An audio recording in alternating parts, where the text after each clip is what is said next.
हरे कृष्णा। आप सभी भक्तों का हार्दिक स्वागत है हमारे कार्यक्रम भक्ति रसामृत सिंधु नामक इस प्रसिद्ध वैष्णव ग्रंथ के अध्ययन में। इस ग्रंथ को श्रील प्रभुपाद जी ने भक्ति योग का संपूर्ण विज्ञान के रूप में बताया है। और पिछले कई बुधवारों से हम आपसे इस ग्रंथ पर चर्चा कर रहे हैं, और हमारी ये जो चर्चा की जो यात्रा है वो कक्षा नंबर 14 तक पहुंच चुकी है। पिछली 13 कक्षाएं आप हमारे YouTube channel Geeta online study पर देख सकते हैं। वहां पर प्लेलिस्ट सेक्शन में जाकर आपको भक्ति रसामृत सिंधु या नेक्टर ऑफ डिवोशन हिंदी में आपको पुराने वीडियो मिल सकते हैं, जिनका आप श्रवण करके लाभान्वित हो सकते हैं। आज हमारी जो चर्चा है वो नेक्टर ऑफ डिवोशन जो श्रील प्रभुपाद जी ने लिखी है उसके हिंदी अनुवाद के अध्याय 5 पर आज हमारी चर्चा होगी।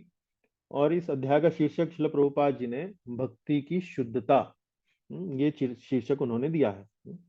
तो इस बारे में थोड़ा बहुत चर्चा हम पहले भी कर चुके हैं। शुद्ध भक्ति, उत्तम भक्ति, इस प्रकार से हम आपको भक्ति के बारे में बताते रहे हैं। और हम ये भी बता रहे हैं कि जो मिश्रित भक्ति होती है या जिसे कह सकते हैं अशुद्ध भक्ति होती है, उसमें कई बार अन्य अभिलाषाएं जुड़ जाती हैं, या सकाम कर्म, कर्मकांड, या निर्विशेष ब्रह्म में तदाकार हो जाने की जो ये भावनाएं हैं वो लीन हो जाती हैं, तो वो शुद्ध नहीं रह जाती है। लेकिन आज हम जिस बारे में चर्चा करेंगे वो चर्चा इस बात पर है कि वास्तव में भक्ति को अन्य किसी विधि विधान की आवश्यकता नहीं है, अन्य किसी योग प्रक्रिया की आवश्यकता नहीं रहती है। भक्ति अपने आप में स्वतंत्र है, पूर्ण रूप से स्वतंत्र है, पूर्ण रूप से शक्तिशाली है, कि जो इसका पालन करता है, जो इसके बताए हुए नियमों पर चलता है भक्ति मार्ग पर, भक्ति योग के मार्ग पर, वो वास्तव में परम गंतव्य भगवान श्री कृष्ण के चरणों की सेवा तक पहुंच सकता है। उसे अन्य किसी साधन की आवश्यकता नहीं है। ये अन्य किसी साधन पर, अन्य किसी योग की क्रिया पर आश्रित नहीं होती है। तो भक्ति की शुद्धता इस विषय में, इस अध्याय में हम मुख्य रूप से इसी बात पर चर्चा करने वाले हैं। तो आरंभ करते हैं चर्चा को। और आरंभ करने में हम सबसे पहले मंगलाचरण करेंगे। ओम अज्ञानतिमिरन्धस्य ज्ञानञ्जनशलाकया चक्षुरुन्मीलितं येन तस्मै श्रीगुरवे नमः। श्रीचैतन्यमनोभीष्टं स्थापितं येन भूतले स्वयं रूपः कदा मह्यं ददाति स्वपदान्तिकं।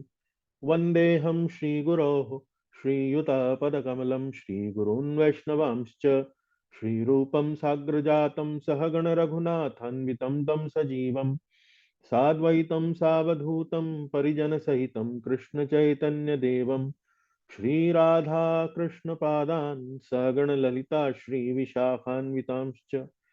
हे कृष्ण करुणा सिंधो दीनबंधो जगत्पते गोपेश गोपिका कांत राधा कांत नमोस्तुते। तप्त कांचन गौरांगी राधे वृंदावनेश्वरी वृषभानुसुते देवी प्रणमामि हरिप्रिये। वाञ्छाकल्पतरुभ्यश्च कृपा सिन्धुभ्य एव च पतितानां पावनेभ्यो वैष्णवेभ्यो नमो नमः। जय श्री कृष्ण चैतन्य प्रभु नित्यानंद श्री अद्वैत गदाधर श्रीवासादि गौर भक्त वृंद। हरे कृष्ण कृष्ण कृष्ण हरे हरे, हरे राम राम राम हरे हरे। चलिए, हर बार की तरह इस बार भी पिछली कक्षा के सारांश से हम कार्यक्रम आरंभ करेंगे। तो पिछली कक्षा अर्थात 13वीं कक्षा में हमने अध्याय 4 का जो अपना अध्ययन था उसे पूरा किया। अध्याय 4 के अध्ययन को हमने दो भागों में पूरा किया। पिछले बुधवार पहला अध्ययन था और पिछले बुधवार हमने उससे पहला भाग किया था। दो भागों में हमने इस अध्याय का अध्ययन किया। तो मूल रूप से अध्याय 4 में एक बात कही गई है कि भक्ति मुक्ति से भी बढ़कर होती है। हाँ, सामान्य रूप से हिंदू संस्कृति से जो लोग जुड़े हैं, सनातन संस्कृति से जो लोग जुड़े हैं, उनसे यदि पूछा जाए भाई क्या आपकी आशा क्या है, आपकी आकांक्षा क्या है, यदि व्यक्ति कोई आध्यात्मिक मानसिकता का हुआ तो कहेगा भाई मोक्ष मिल जाए, मुक्ति मिल जाए, मोक्ष मिल जाए। हाँ, तो ये एक सामान्य रूप से कई लोगों की एक एक तरह से मान्यता होती है, सोच विचार होता है। लेकिन यहाँ पर श्रील रूप गोस्वामी जी ने अलग अलग शास्त्रों से, मुख्य रूप से श्रीमद् भागवत से और अन्य भक्तों का, अन्य पुस्तकों का, अन्य शास्त्रों का उदाहरण देते हुए ये बात स्थापित करने का प्रयास किया है कि भक्ति मुक्ति से भी बढ़कर होती है। भक्ति मुक्ति से भी बढ़कर होती है। तो हमने अध्याय 4 में इस प्रकार बहुत सारे कथनों का हमने जांच पड़ताल करी। तो अभी हम गिन रहे थे कि भाई कितने कथन हमने देखे, तो लगभग 20-25 कथनों को हमने मुख्य रूप से पढ़ा। तो ये कई कथन जो थे ये श्रीमद् भागवत के 4 से लेकर 12वें स्कंद से लिए गए थे, और उसके अलावा भी हमने कई भक्तों की और कई अन्य शास्त्रों से इनका हमने उदाहरण देखा। तो हमने और कौन कौन से उदाहरण देखे? देखिए, हमने जो पिछली कक्षा में जो उदाहरण देखे उसमें सत्यव्रत मुनि की वो जो प्रार्थना है नमम ईश्वरम, जो दामोदर अष्टकम के नाम से विख्यात है, उसमें हमने उदाहरण देखे। प्रहलाद महाराज की प्रार्थनाओं पर आधारित हमने कुछ बातें देखी कि जिसमें प्रहलाद महाराज कह रहे हैं कि भाई हमें मुक्ति नहीं, हमें तो भगवान की सेवा चाहिए। हनुमान जी के उदाहरण देखे। हनुमान जी कहते हैं कि भाई हमें आपसे मुक्ति नहीं, हमें मुक्ति नहीं चाहिए, तो मुक्ति में हमारे पास आपकी सेवा का अवसर समाप्त हो जाएगा। इसी तरह से परीक्षित सुखदेव गोस्वामी का संवाद हमने देखा। कुंती देवी की प्रार्थनाएं देखी, सूत गोस्वामी जी के कथन देखे। तो अलग अलग कथनों को देखकर मुख्य रूप से हम इस निष्कर्ष पर पहुंचे कि रूप गोस्वामी जी क्या बताना चाह रहे हैं कि भक्ति जो है वो मुक्ति से भी बढ़कर होती है। उसके बाद फिर पिछले अध्याय में हमने अलग अलग प्रकार की मुक्तियों पर भी थोड़ी चर्चा करी, उन पर थोड़ा हम बारीकियों में गए। हमने देखा कि कैसे 5 प्रकार की मुक्तियां हैं। 5 प्रकार की मुक्तियां कौन कौन सी हैं? सालोक्य, सामीप्य, सार्ष्टि, सालोक्य, सामीप्य, सार्ष्टि, सारूप्य और सायुज्य। तो इस प्रकार से 5 मुक्तियां हमने देखी। इन 5 मुक्तियों में से जो 5वीं मुक्ति है जिसे सायुज्य मुक्ति कहते हैं, उसमें क्या होता है कि उसमें जो जीव है या तो वो ब्रह्म लीन हो जाता है, हाँ, या वो भगवान के शरीर में लीन हो जाता है। तो दोनों को ही सायुज्य मुक्ति कहते हैं। दोनों में ही भगवान की सेवा का अवसर नहीं रहता है। दोनों में ही भगवान की सेवा का अवसर नहीं रहता है। तो इन 5 मुक्तियों में से केवल सायुज्य मुक्ति को छोड़कर बाकी अन्य जो 4 मुक्तियां हैं वो भक्ति के सिद्धांतों के विरुद्ध नहीं है, क्योंकि उन अन्य 4 जो मुक्तियां हैं उनमें भगवान की सेवा का कोई ना कोई अवसर थोड़ा बहुत रहता है। और ये अन्य जो 4 मुक्तियां हैं ये सगुण होती हैं। सगुण मतलब इसमें आप भगवान के धाम जो है वो जा सकते हैं। जैसे वैकुंठ धाम में आपको स्थान मिल सकता है, वहां आपको भगवान का पार्षद बनने का अवसर मिल सकता है, वहां आपको भगवान जैसा शरीर मिल सकता है, वहां आपको भगवान जैसा वैभव ऐश्वर्य मिल सकता है, वहां आपको भगवान के जैसा रूप मिल सकता है, भगवान के निकटता मिल सकती है आपको। इस प्रकार से ये सगुण मुक्तियां होती हैं जिसमें भगवान की सेवा का अवसर थोड़ा बहुत बना रहता है। ये मुक्तियां भक्तों द्वारा वांछित नहीं होती, क्योंकि भगवान का पूर्ण रूप से सेवा का अवसर इसमें नहीं होता। थोड़ा बहुत होता है लेकिन पूर्ण रूप से सेवा का अवसर नहीं होता। पर फिर भी ये मुक्तियां जो हैं वो भक्ति के सिद्धांतों के विरुद्ध नहीं होती। तो उसके बाद हमने देखा कि 4 सगुण मुक्तियों में भी 2 श्रेणियों को इनमें विभाजित किया जा सकता है। पहली श्रेणी कौन सी है? सुख ऐश्वर्योत्तर। और दूसरी श्रेणी है प्रेम सेवोत्तर। उत्तर शब्द का अर्थ होता है यहाँ पर प्रधानता। सुख ऐश्वर्य उत्तर मतलब इस मुक्ति में सुख और ऐश्वर्य की प्रधानता होती है, और प्रेम सेवोत्तर में इसमें प्रेममयी सेवा की प्रधानता होती है, लेकिन सुख और ऐश्वर्य भी साथ में होता है। तो यदि कोई व्यक्ति वास्तव में भगवान की केवल प्रेमा भक्ति ही चाहता है तो फिर वो वास्तव में उसको वैकुंठ लोक से गोलोक वृंदावन भी भेजा जा सकता है। गोलोक या गोकुल, जिसे गोकुल यहाँ इस भौतिक जगत में उसे गोकुल कहते हैं, लेकिन आध्यात्मिक जगत में उसको गोलोक या गोलोक वृंदावन के नाम से जानते हैं। तो ऐसे में आध्यात्मिक जगत में भी व्यक्ति जो है, जो जीव है, वो भगवान की शुद्ध प्रेम भक्ति की इच्छा जो है, पूर्ण रूप से भगवान की सेवा, और वो भी विशेष रूप से भगवान की जो वृंदावन में जो वृंदावन में जो लीलाएं हैं, वृंदावन में जो उनका रूप है, उस प्रकार की सेवा के प्रति यदि आकर्षण उसका रहता है तो उसको भी वहां पर आगे भेजा जा सकता है।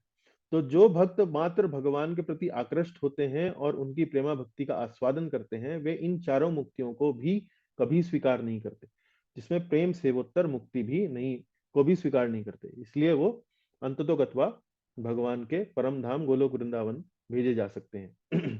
तो ये मुख्य रूप से पिछली कक्षा का सारांश था, चौथे अध्याय का। उसी अध्याय 4 के सारांश को मैंने यहाँ पर एक फ्लो चार्ट के चित्र के रूप में यहाँ पर प्रस्तुत किया है।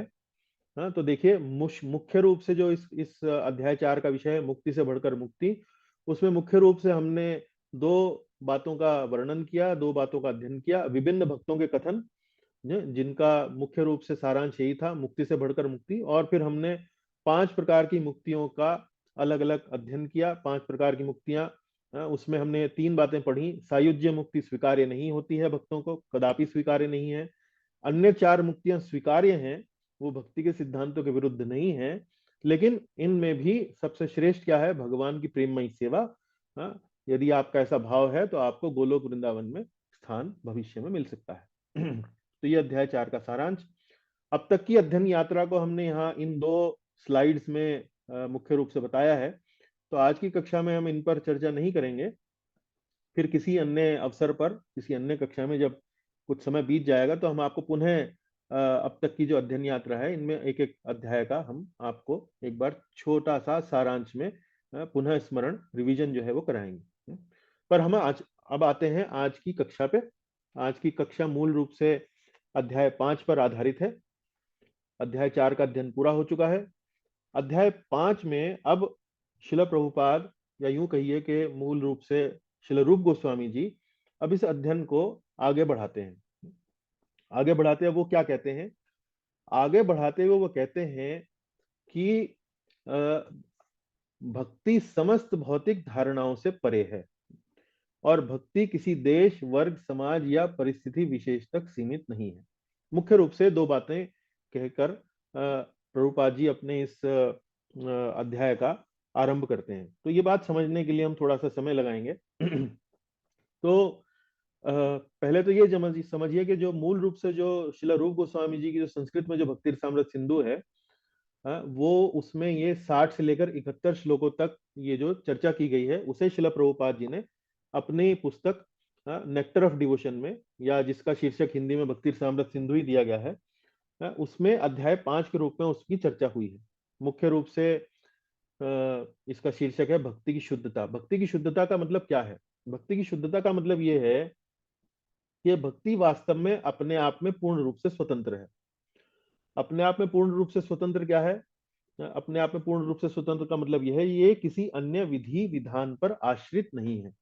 ये अपने आप में ही, इसके अंदर जो विधि विधान दिए गए हैं, वो अपने आप में पूर्ण रूप से स्वतंत्र है, अपने आप से पूर्ण रूप में स्वतंत्र है। इसमें हम थोड़ी सी चर्चा अगली स्लाइड पे भी करेंगे, थोड़ा ध्यान दीजिएगा। और यदि इस बात को थोड़ा समझने के लिए और बारीकी में जाया जाए, तो भक्ति किसी देश, वर्ग, समाज या परिस्थिति विशेष तक सीमित नहीं है। किसी देश, वर्ग, समाज, मान लीजिए कोई व्यक्ति कहे कि आपको ज्ञान योग की प्रक्रिया करनी है, तो ज्ञान योग की प्रक्रिया करने के लिए एक विशेष आवश्यकता की, विशेष परिस्थिति की आवश्यकता रहती है। और वो विशेष परिस्थिति क्या है? कि आप जो है वास्तव में अपना संन्यास आपने ले चुके हो, आप अपने घर से, परिवार से, अपने समाज से, अपना कोई भी आपका व्यापार है, कोई नौकरी है, उससे पूर्ण रूप से आपने उसको संन्यास ले लिया हो, तब जाकर कहीं आप ज्ञान मार्ग पर, या यूं कहिए अष्टांग योग के मार्ग पर आप चल सकते हैं, वरना नहीं चल सकते। तो ये एक पूर्ण योग्यता, पूर्व योग्यता की आवश्यकता अन्य मार्गों में रहती है, अन्य मार्गों में रहती है। इसको हम थोड़ा सा स्पष्ट रूप से इस स्लाइड में समझेंगे।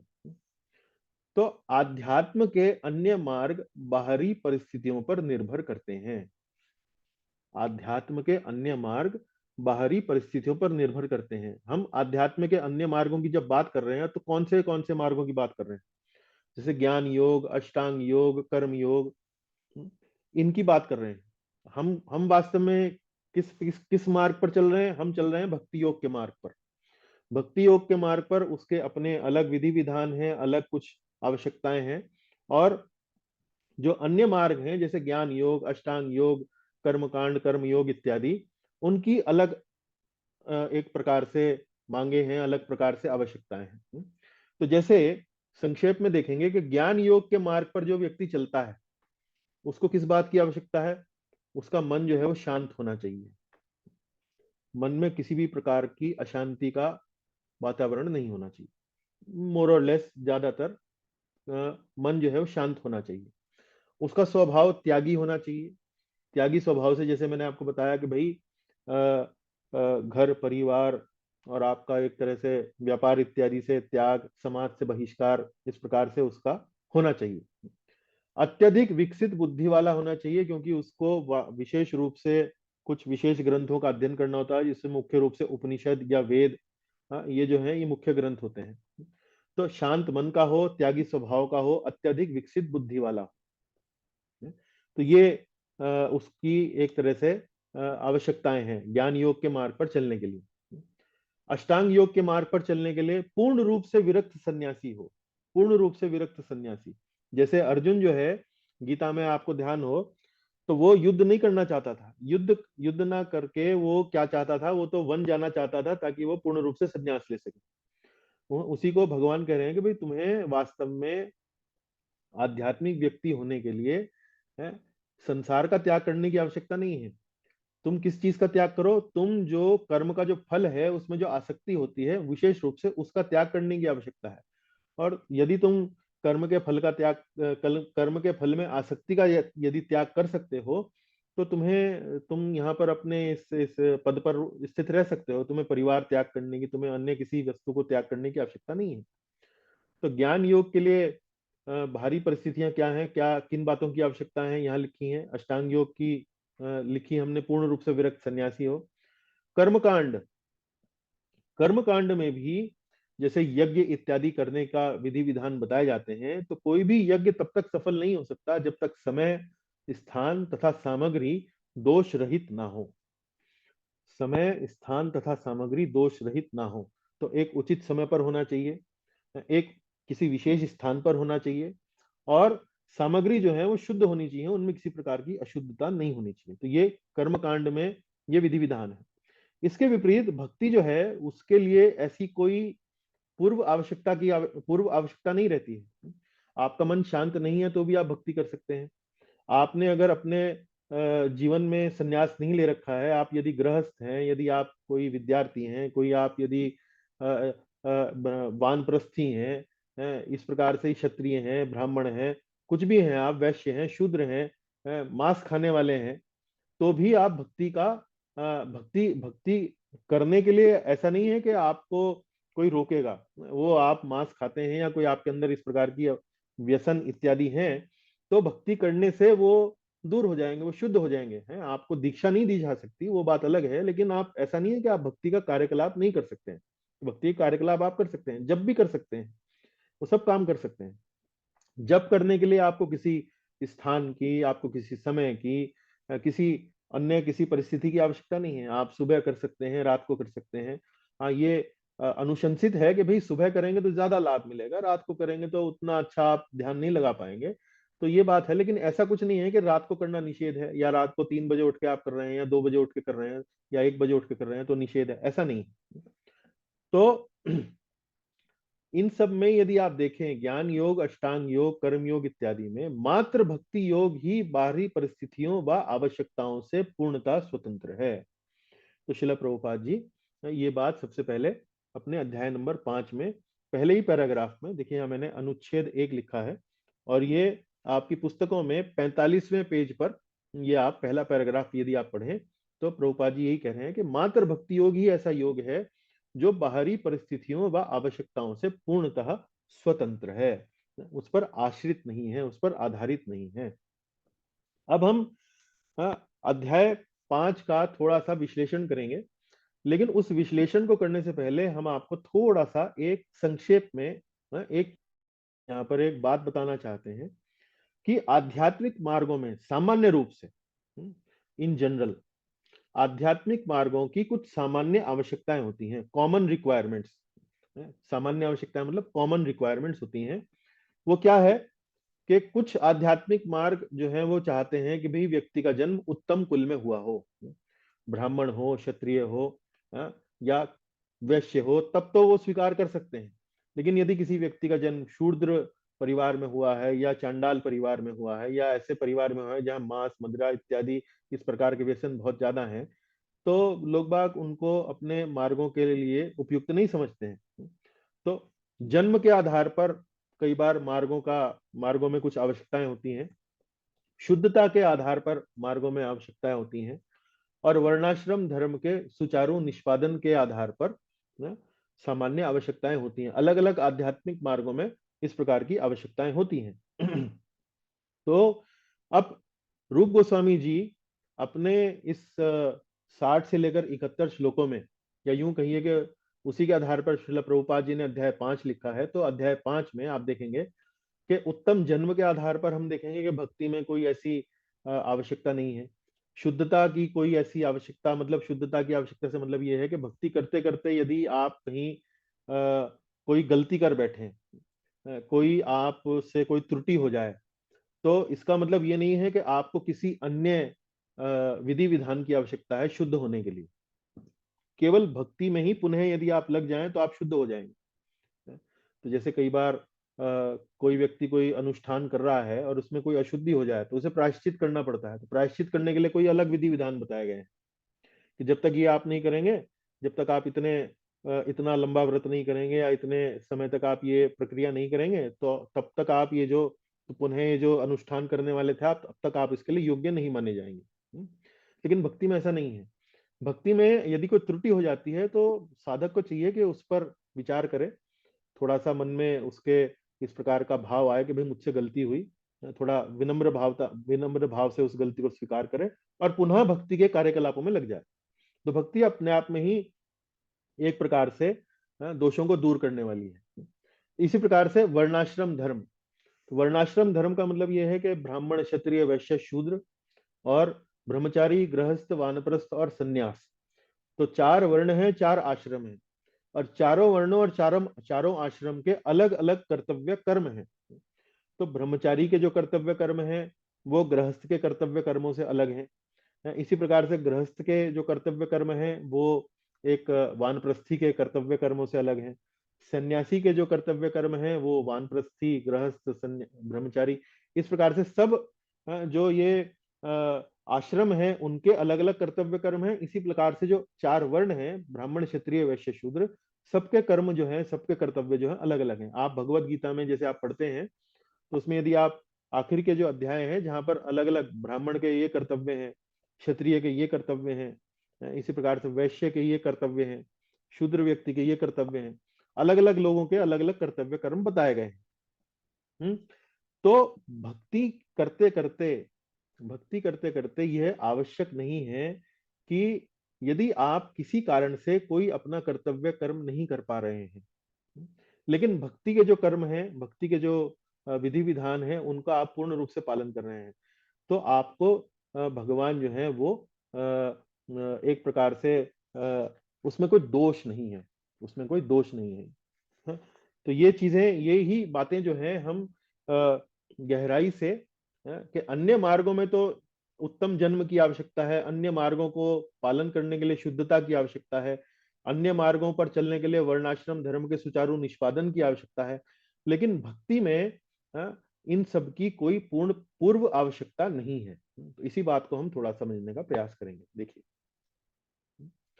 तो सबसे पहले हम जिस विषय पर बात कर रहे हैं, यहाँ पर देखिए मैंने अलग अलग रंगों से इनको समझाने का प्रयास किया है। उत्तम जन्म को मैंने लाल रंग से समझाया है, शुद्धता का जहां विषय चलेगा वहां हरे रंग से आप देखेंगे, और वर्णाश्रम का जहां विषय चलेगा है वहां आप नीले रंग से आप देखेंगे। तो इसी प्रकार से आप देख सकते हैं इस स्लाइड में हमने यहाँ पर जो जन्म के आधार पर कई बार बात की जाती है कि यदि आपका जन्म उत्तम है तभी आप वास्तव में किसी योग प्रक्रिया के लिए योग्य माने जाएंगे, उस बात की चर्चा इस स्लाइड में होने वाली है। तो ये भक्ति रसामृत सिंधु के 60, 61 और 62 जो 4 श्लोक हैं, और शिला प्रभुपाद जी की पुस्तक में ये आप देखेंगे पृष्ठ संख्या 46, और पृष्ठ संख्या 46 में जो यहाँ पर दूसरा पैराग्राफ है, दूसरा अनुच्छेद है, उसमें आपको मिलेगा। कुल मिलाकर ये जो अध्याय का जो अनुच्छेद है वो चौथा अनुच्छेद है, अनुच्छेद 4। तो इसमें हम क्या बात कर रहे हैं? हर व्यक्ति को भक्ति ग्रहण करने का जन्म सिद्ध अधिकार है, हर व्यक्ति को, हर व्यक्ति को। और इसका प्रमाण देने के लिए यहाँ पर श्री रूप गोस्वामी जी यहाँ पर एक प्रमाण देते हैं। तो आज हमारी कक्षा में देखिए कौन कौन है। निधि माता जी आई हैं, तो निधि माता जी से आग्रह करेंगे कि माता जी कृपा करके यहाँ से पढ़ें। वशिष्ठ मुनि वशिष्ठ यहाँ से। मुनि राजा दिलीप से कहते हैं, हे राजन, हर व्यक्ति को भक्ति करने का उसी तरह अधिकार है जिस तरह माघ मास दिसंबर जनवरी में प्रातःकाल स्नान करने का अधिकार। हाँ, तब दिसंबर जनवरी में अब कोई व्यक्ति कहे कि भाई जी तुम तो एक निम्न कुल में तुम्हारा जन्म हुआ है, तुम सुबह प्रातः काल जो है तुम स्नान नहीं कर सकते हो, ऐसा कहीं आपने सुना है किसी को कहते हैं? हर व्यक्ति को अधिकार है, हर व्यक्ति जो है वो उसके लिए करने के लिए स्वतंत्र है, किसी को कोई रोका नहीं है। हाँ, वो लोग बाग करते नहीं है वो बात अलग है, लेकिन किसी ने शास्त्रों में या किसी ने ऐसी कोई निर्देश नहीं दिया है कि भाई तुम्हारा जन्म इस कुल में हुआ है, या तुम शुद्ध नहीं हो, या तुम किसी वर्णाश्रम में, किसी विशेष आश्रम में या किसी विशेष वर्ण में हो, तो तुम्हें प्रातःकाल स्नान करने का अधिकार नहीं है। सबको है अधिकार। इसी प्रकार से हर व्यक्ति को भक्ति करने का अधिकार है। तो यहाँ पर वशिष्ठ मुनि और राजा दिलीप का ये जो चर्चा हो रही है, ये किस शास्त्र में चर्चा हो रही है इसका प्रभुपाद जी लिखते हैं कि पद्म पुराण में ये दिया गया है। तो उसके अनुसार ये कथन से हम समझ सकते हैं कि भाई भक्ति करने का अधिकार सबको है। जैसे स्नान करने का अधिकार सबको है, इसी तरह से भक्ति करने का अधिकार सबको है। उसके बाद फिर पद्म पुराण में एक अन्य उद्धरण रूप गोस्वामी जी दे रहे हैं, सर्वेधिकारिणो यत्र हरि भक्तौ यथा नृपा।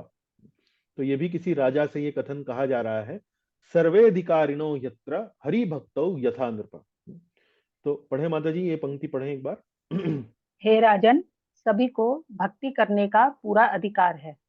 सभी को भक्ति करने का पूरा अधिकार है। इसमें कहीं ऐसा नहीं लिखा है कि जी आप फलाने वर्ण से आए हैं, आप फलाने आश्रम से आए हैं, या आपकी शुद्धता का स्तर वास्तव में इतना होना चाहिए, या आपने विरक्ति लेनी चाहिए समाज से या अपने परिवार से। ऐसा कहीं कुछ नहीं कहा, या किसी इस विशेष स्थान पर ही कर सकते हैं या किसी विशेष समय पर ही कर सकते हैं, ऐसा कहीं कुछ नहीं लिखा है। उसके बाद हम आगे चलते हैं। जी पढ़िए माता जी, यहाँ से पढ़िए। मयूर ध्वज नामक देश में शूद्रों से भी नीच माने जाने वाले निम्न जाति के लोगों को भी भक्ति के वैष्णव संप्रदाय में दीक्षित किया जाता है, जब वे अपने शरीर पर तिलक धारण करके तथा अपने हाथों एवं गले में कंठी माला पहनकर ठीक से वस्त्राभूषित होते हैं, तो वे वैकुंठ लोक से आए प्रतीत होते हैं। वस्तुतः वे इतने सुंदर लगते हैं कि सामान्य ब्राह्मणों को मात करते हैं। अब ये उद्धरण, अगला उद्धरण दे रहे हैं रूप गोस्वामी जी स्कंद पुराण से, स्कंद पुराण के काशी खंड से, स्कंद पुराण के काशी खंड से। ये भी आपको अनुच्छेद 4 पृष्ठ संख्या 46 पर आपको मिल जाएगा। तो यहाँ क्या बात बताई गई है? यहाँ उल्लेख किया गया है कि इस स्कंद पुराण में ये बात आती है कि मयूर ध्वज नामक कोई देश है, वहां पर शूद्रों से भी नीच जाने वाले निम्न जाति के लोग भी भक्ति के वैष्णव संप्रदाय में दीक्षित किया जाता है। ये स्कंद पुराण में लिखा है। और यहां तक लिखा है कि जब वे अपने शरीर पर तिलक धारण करके तथा अपने हाथों एवं गले में कंठी माला पहनकर ठीक से वस्त्राभूषित होते हैं, तो वैकुंठ लोक से आए प्रतीत होते हैं और ब्राह्मणों को भी मात देते हैं। तो आपने देखा होगा कि जो वैष्णव जन है, जैसे आपने देखा होगा कि मैं तिलक लगाता हूँ, उसके बाद 13 स्थानों पर शरीर पे स्नान करने के बाद तिलक लगाया जाता है भगवान के नामों के साथ। ओम केशवाय नमः, ओम नारायणाय नमः, ओम माधवाय नमः, ओम गोविंदाय नमः, इस प्रकार से पूरे शरीर में आगे और पीछे और सिर के ऊपर यहाँ पर 13 स्थानों पर तिलक लगाया जाता है। कंठी माला पहनी जाती है। हाँ, तिलक धारण करा जाता है, कंठी माला पहनी जाती है। तो ये वास्तव में वैष्णवों के आभूषण हैं। और उस प्रकार से वस्त्राभूषित होने का मतलब यह है कि भाई धोती कुर्ता, इस प्रकार से जब वो पहनकर जब वो समाज में जब व्यवहार के लिए जब वो सामने आते हैं, तो वास्तव में ऐसा लगता है कि वास्तव में हमने किसी बड़े शुद्ध व्यक्ति के दर्शन कर लिए। और जब किसी वैष्णव का, ऐसे वैष्णव का दर्शन किया जाए, तो मन में एक प्रकार का मन में एक प्रकार की प्रेरणा, मन में एक प्रकार का आदर का भाव, इस प्रकार की भाव जो है वो उत्पन्न होते हैं। तो यही बात यहाँ पर श्रील रूप गोस्वामी जी स्कंद पुराण से उद्धरण करते हुए कहते हैं कि मयूर ध्वज नामक देश में ऐसे लोग जो वास्तव में शूद्रों से भी नीचे थे, उन्होंने जब इस प्रकार से वैष्णव दीक्षित किया गया है उनको, और इस प्रकार से जब वो वस्त्राभूषित होकर पूर्ण रूप से वैष्णव चिन्हों के साथ जब आते हैं, नृत्य इत्यादि करते हैं, तो ऐसा लगता है कि जैसे वैकुंठ लोक से देवतागण जो हैं वो आकर यहाँ पर धरती पर नृत्य कर रहे हैं। तो ये बात स्कंद पुराण में लिखी है। चलिए आगे पढ़िए। प्रभुपाद ने पूर्व की एक घटना का उदाहरण दिया है। हम्म नित्यानंद प्रभु के तिरोभाव के बाद पुरोहितों का एक वर्ग स्वयं को नित्यानंद का वंशज कहकर गोस्वामी कहलाने लगा। हम्म दावा किया गया कि भक्ति का प्रचार व अभ्यास उन तक ही सीमित है। हम्म बाद में श्रील भक्ति सिद्धांत सरस्वती ठाकुर के प्रयासों से यह दुष्प्रचार समाप्त हुआ। हम्म इसी प्रमाण के आधार पर श्रील प्रभुपाद ने पाश्चात्य देशों में कई लोगों को भक्ति में लगाया। हाँ, अब ये देखिए, ये उदाहरण प्रभुपाद जी जो है, ये भक्ति रसामृत सिंधु जो रूप गोस्वामी जी लिखित है उसमें नहीं है, लेकिन प्रभुपाद जी ने अपने जीवन से, अपने अनुभव से, और परंपरा में, हमारी वैष्णव परंपरा में पूर्व में जो इस प्रकार के गलत सिद्धांतों का अनुसरण करना शुरू कर दिया लोगों ने, लोगों को जब तक ठीक से समझाया ना जाए तो कई बार लोग बाग अपना विचार जो है मिलाकर कुछ नई बातें शुरू कर देते हैं। तो ऐसा ऐसा नहीं है कि वैष्णव संप्रदायों में या हमारे अपने गौड़ीय वैष्णव संप्रदाय में इस प्रकार की घटनाएं नहीं हुई, लेकिन उन घटनाओं को बाद में सही किया गया, सुधारा गया, तो इसी का वर्णन यहाँ पर दे रहे हैं। तो यदि आप इस अध्याय के अनुच्छेद 2 और 3 पर देखें, यानी कि श्लोक पृष्ठ संख्या 45 पर जाएं, तो उनमें दूसरे और तीसरे पैराग्राफ में, दूसरे और तीसरे अनुच्छेद में ये घटना जो है प्रभुपाद जी लिखते हैं। तो नित्यानंद प्रभु कौन है? नित्यानंद प्रभु जो हैं वो चैतन्य महाप्रभु के सबसे निकटतम पार्षदों में से एक है। तो नित्यानंद प्रभु का जब तिरोभाव हुआ, मतलब जब वो इस धराधाम को छोड़कर चले गए, तो पुरोहितों का एक वर्ग था जिन्होंने ये कहा कि भाई, जब ये नित्यानंद प्रभु के संतानें थी, तो उन्होंने ये कहा कि भाई हम तो स्वयं जो है वो नित्यानंद जी के वंशज हैं, तो हम गोस्वामी हैं, क्योंकि हम उनके वंश में हैं तो इसलिए हम गोस्वामी हैं। और फिर ये भी दावा किया गया कि भाई जो भक्ति का प्रचार है या भक्ति का जो अभ्यास है, वो केवल वही कर सकते हैं और कोई नहीं कर सकता है, और कोई नहीं कर सकता है। तो ये एक गलत सिद्धांत जो है वो खेदवश हमारे संप्रदाय में पूर्व में ये आने लगा था। तो बाद में शिला भक्ति सिद्धांत सरस्वती ठाकुर, अब हम आपसे पूछें भक्ति सिद्धांत सरस्वती ठाकुर कौन है, तो क्या जवाब देंगे आप? जानते हैं भक्ति सिद्धांत सरस्वती ठाकुर कौन है? कौन बता सकते हैं? प्रभुपाद जी के गुरु। हाँ, तो माता जी ने बहुत अच्छा उत्तर दिया, दीपा माता जी ने, कि ये वास्तव में प्रभुपाद जी के गुरु हैं, भक्ति सिद्धांत सरस्वती ठाकुर। तो भक्ति सिद्धांत सरस्वती ठाकुर ने जब ये प्रयास किए कि भाई ये सब गलत सिद्धांत हैं, तब ये दुष्प्रचार जो है कहीं जाकर समाप्त हुआ। और प्रभुपाद जी इसी पुस्तक में अपने तीसरे अनुच्छेद में लिखते हैं कि भाई इसी सिद्धांत के आधार पर प्रभुपाद जी जब अमेरिका गए, अमेरिका में उन्होंने अलग अलग जो वहाँ पर उस देश के जो नागरिक थे, जो अमेरिकी लोग थे, या फिर बाद में ये यूके भी गए, ऑस्ट्रेलिया भी गए, और अनेक अनेक पूरे विश्व के उन्होंने भ्रमण किए। तो आज उनके इसी प्रमाण के आधार पर श्रील प्रभुपाद जी ने पाश्चात्य देशों में कई लोगों को भक्ति में लगाया। तो कई बार ब्राह्मण लोग जो हैं ये दावा करते हैं कि जो जन्म से ही ब्राह्मण है, वास्तव में वही जनेऊ धारण कर सकता है, वही वास्तव में आध्यात्मिक क्रियाकलापों को कर सकता है, भगवान के विग्रहों का पूजा अर्चना कर सकता है। नहीं, ऐसा नहीं है। वास्तव में जो भी भक्ति के सिद्धांतों को गुरु के अनुसार, परंपरा में, शास्त्रों में दिए गए कथनों के अनुसार यदि सुचारू रूप से उन पर चल रहा है, उस पर आगे बढ़ रहा है, तो कोई भी व्यक्ति वास्तव में भक्ति कर सकता है। तो ये बात हम देखते हैं। यहाँ पर इसी अध्याय में समझाई गई हैं बार बार। चलिए अब देखिए, फिर से पढ़िए माता जी यहाँ से जी। जो भी व्यक्ति वैष्णव संप्रदाय में विधिवत दीक्षित हो जाता है, वह निश्चित रूप से ब्राह्मण बन जाता है। जिस तरह कांसा बेल मेटल नामक धातु पारे मरकरी के साथ मिलकर स्वर्ण में बदल जाती है, उसी तरह आचार्यों के मार्गदर्शन में प्रामाणिक गुरु किसी भी व्यक्ति को वैष्णव संप्रदाय में बदल सकता है, जिससे वह अपने आप ब्राह्मण के सर्वोच्च पद को प्राप्त कर लेता है। अब ये उद्धरण कहाँ से आ रहा है? ये हरि भक्ति विलास से आ रहा है। हरि भक्ति विलास रूप गोस्वामी जी के जो बड़े भाई हैं सनातन गोस्वामी जी, उन्होंने एक बड़ा ही एक विस्तृत ग्रंथ लिखा है हरि भक्ति विलास। उसमें ये बताया गया है कि वैष्णवों के कार्य कौन कौन से हैं। तो बहुत एक लंबी सूची है, बहुत अच्छा खासा 3-4 पुस्तकों का ग्रंथ है। लेकिन हम अभी उसकी चर्चा नहीं करेंगे। मुख्य रूप से हम यहाँ चर्चा क्या कर रहे हैं कि जो भी व्यक्ति वैष्णव संप्रदाय में विधिवत दीक्षित हो जाता है, वह निश्चित रूप से ब्राह्मण बन जाता है। जिस तरह कामसा नामक धातु पारे के साथ मिलकर स्वर्ण में बदल जाती है। तो कोई एक धातु है जिसे कांसा बोलते हैं, या अंग्रेजी में उसका नाम है बेल मेटल। बेल मेटल की यदि पारे, पारा मतलब मरकरी, जो थर्मामीटर आप इस्तेमाल करते हैं ना जब बुखार इत्यादि चेक करने के लिए, तो थर्मामीटर के आगे आपने देखा होगा वो मरकरी का एक छोटा सा बल्ब जो है वो लगा रहता है। तो उसी पारे की बात हो रही है, उसी मरकरी की बात हो रही है। तो बेल मेटल में जब मरकरी को किसी तरीके से, किसी विधि से, विशेष विधि से जब मिलाया जाता है, तो आप उसे कांसे को स्वर्ण में परिवर्तित कर सकते हैं। और टेक्नोलॉजी मेरे पास नहीं है, लेकिन हम उस टेक्नोलॉजी को लेकर यहाँ चर्चा नहीं करने बैठे हैं, लेकिन ऐसा होता है।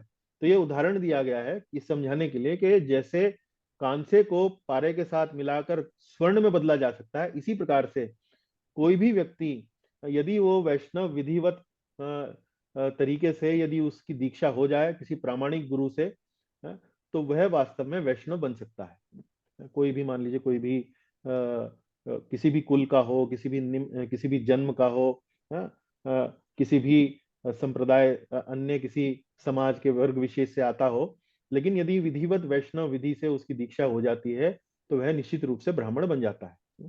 तो ये बात यहाँ पर बताई गई है और इसका उदाहरण दिया गया है हरि भक्ति विलास से। चलिए आगे पढ़िए माता जी, यहाँ पर ये जो 3 बिंदु लिखे हैं। गुरु पहले यहाँ से स्वीकार पढ़िए, करने यहाँ से पढ़िए पहले। रूप गोस्वामी सावधान करते हैं, केवल दीक्षा लेना पर्याप्त नहीं। हम्म गुरु स्वीकार करने के बाद यदि कोई भक्ति के विधि विधानों का पालन नहीं करता, तो वह पुनः च्युत हो जाता है। हम्म परिस्थितिवश यदि पतन हो जाए, तो वैष्णव को प्रायश्चित शुद्धि का विधान नहीं करना होता।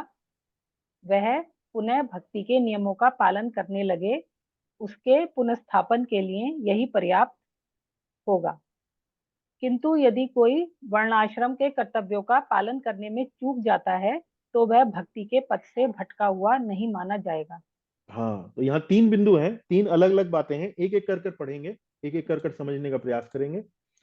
देखिए ये 3 बिंदु क्या है।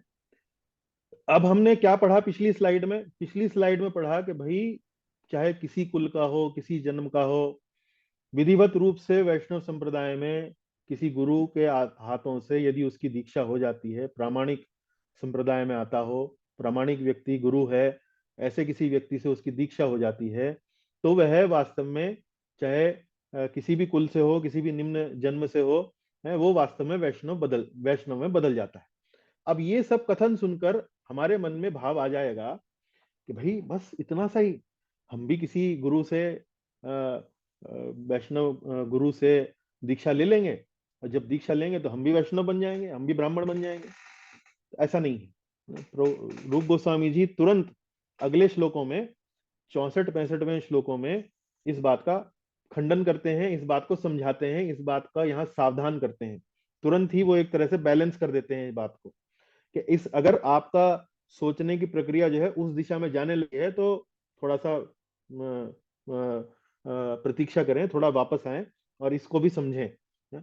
तो ये कह रहे हैं गुरु स्वीकार करने के बाद, यानी कि दीक्षा होने के बाद, यदि कोई भक्ति के विधि विधानों का पालन नहीं करता तो वह पुनः च्युत हो जाता है। च्युत मतलब पतन हो जाता है, तो पुनः वापस हम्म, पुनः वापस उसी अवस्था में आ जाता है। जैसे मान लीजिए पहले कोई उसकी अवस्था रही होगी कि भाई वो यदि मांस खाता है या मदिरा पीता है या व्यभिचार इत्यादि करता है, तो इस प्रकार से यदि उसके कोई कार्यकलाप हैं, उसने दीक्षा ले ली, दीक्षा लेने के लिए उसने सब शुद्धि कर ली अपनी, ये सब कार्य छोड़ दिए, लेकिन दीक्षा लेने के बाद पुनः शुरू हो गया, पुनः मांस खाने लगा, मांस मदिरा इत्यादि का व्यसन करने लगा।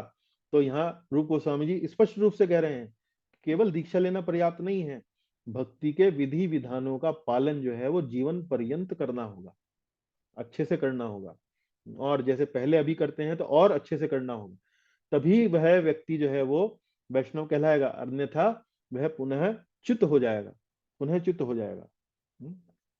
तो ऐसा नहीं है कि क्रिकेट टीम में एक बार जगह मिल गई तो काम बन गया है। लगातार अभ्यास करना पड़ेगा, लगातार अपने आप को सुधारना पड़ेगा, तब जाके कहीं आपको टीम में जगह जो है बार बार मिलती रहेगी। लेकिन आपने कहीं 3-4 मैचों में, 5-6 मैचों में यदि आपने इस प्रकार से अपने आप को लायक नहीं बनाया या अपने योगदान नहीं किया, तो पुनः जो है वो लोग बाग जो है, सेलेक्टर जो है वो आपको टीम से बाहर निकाल सकते हैं। यदि आप अभ्यास नहीं कर रहे हैं या और कुछ उल्टी सीधी हरकतें करनी शुरू कर दी तो आपको तुरंत ही वहां से निकाल भी सकते हैं। लेकिन पतन तो ठीक है, यदि आपसे कोई गलती हो गई, यदि आप वो नहीं कर रहे हैं तो आपका पतन हो जाएगा। लेकिन यदि कई बार ये पतन जो है वो परिस्थितिवश भी होता है, कई बार व्यक्ति जो है उसकी इतनी कैपेसिटी नहीं होती कि भाई, कई बार भक्ति के विधि विधान जो है वो चूंकि काफी आपसे डिमांड करते हैं, आपके समय की, आपके श्रम की, आपके ध्यान की आवश्यकता के लिए वो डिमांड करते हैं तो कई बार चूक हो सकती है, कई बार चूक हो सकती है, कई बार व्यक्ति अ, अपने इन विधि विधानों का पालन करने में भूल चूक कर सकता है। तो परिस्थितिवश यदि पतन हो जाए तो वैष्णव को प्रायश्चित नहीं करना होता। प्रायश्चित का मतलब है शुद्धि। तो वैष्णव को प्रायश्चित नहीं करना होता। मान लीजिए आपने आज भगवान के नामों का जप करने की आपने संख्या आपकी निर्धारित है कि भाई मैं तो 8 माला जप प्रतिदिन करूंगा, लेकिन किसी कारणवश आपको कोई ऐसा कार्य आ गया कि आपका पूरा दिन जो था, आपको 1 मिनट भी आपको नहीं मिल पाया, तो आप नहीं कर पाए। तो ऐसा नहीं है कि आपने, आपसे त्रुटि हुई, आप विधि विधान का पालन नहीं कर पाए, जिसके अंतर्गत ये बताया गया है कि प्रतिदिन आपको एक संख्या के अनुसार आपको भगवान के नामों का जप करना चाहिए। भक्ति में इस प्रकार के नियम बताए जाते हैं, और ये नियम तो सभी पर वास्तव में जो भक्ति करना चाहते हैं, शुद्ध भक्ति में आगे बढ़ना चाहते हैं, तो उसे भगवान के नामों का जप तो करना ही होता है। तो तो ऐसा नहीं है कि भाई चूंकि वो नाम जप नहीं कर पाया तो उसे उपवास करना है, या उसे कोई बहुत कहीं किसी लंबी चौड़ी तीर्थ यात्रा पर जाना है, या किसी विशेष रूप से विशेष परिस्थिति में किसी विशेष संख्या के भक्तों को या विशेष संख्या के लोगों को उसको उसको भोजन कराना है। ऐसा नहीं है। वह पुनः भक्ति के नियमों का पालन करने लगे और उसके पुनः स्थापन के लिए यही पर्याप्त होगा। तो पुनः अपने भक्ति के नियमों का पालन करने लगे। मान लीजिए आज वो अपनी मालाएं जो है वो नहीं कर पाया है, तो अगले दिन अतिरिक्त मालाएं करके कि भाई पिछले दिन की मेरी मालाएं इतनी बाकी थी, तो अगले दिन इतनी मालाएं जितनी उसकी छूट गई थी उनको पूरा करके वो प्रायश्चित अपना कर सकता है। तो ये प्रायश्चित एक प्रकार से ये है। तो शुद्धि के कोई अलग विधान नहीं है भक्ति में, शुद्धि के कोई अलग विधि विधान नहीं है भक्ति में, यही जो है वास्तव में विधि विधान बताए गए हैं। भक्ति को पुनः ही आप लग जाएं तो वही विधि विधान है। अच्छा, यदि आप अब ध्यान करें, निधि माता जी मुझे आप बताएं, भक्ति का जो पहला गुण था, हमने भक्ति की विशेषताएं पढ़ी, 6 विशेषताएं पढ़ी थी, कौन सी जी। थी वो? भक्ति की पहली विशेषता कौन सी थी? 6 अ, पढ़ी थी ना? क्लेश अग्नि। क्लेश अग्नि, क्लेश अग्नि। तो क्लेश अग्नि में हमने क्या पढ़ा था, थोड़ा सा बताएं। हमारे जीवन में क्लेश क्यों आते हैं? अज्ञानता से। अज्ञानता से आते हैं। अज्ञानता के कारण हम कुछ इस प्रकार के कार्यकलाप करते हैं जो हमें नहीं करने चाहिए, और अनायास ही, जानते हुए या अनजाने में, हम पाप कर बैठते हैं। तो उन पापों का प्रतिक्रिया रूप जो है हमारे जीवन में क्लेश आते हैं। ये बात हमने पढ़ी थी।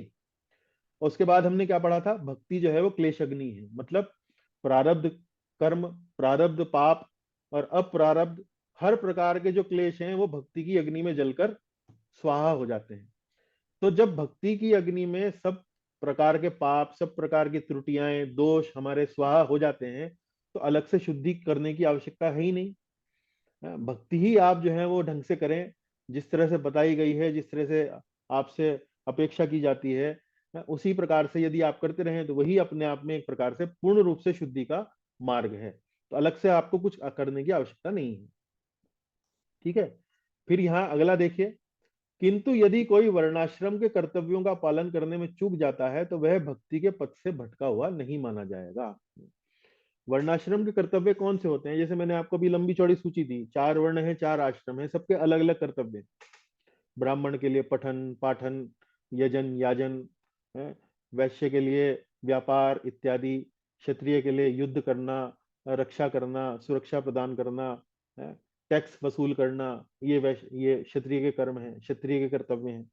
तो इस प्रकार के कर्तव्यों का पालन करने में यदि कहीं कोई चूक हो जाए, और यदि आप भक्ति जो है पूर्ण रूप से कर रहे हैं, भक्ति जो है आपकी सुचारू चल रही है, तो आपको भक्ति के पथ से भटका हुआ नहीं माना जाएगा।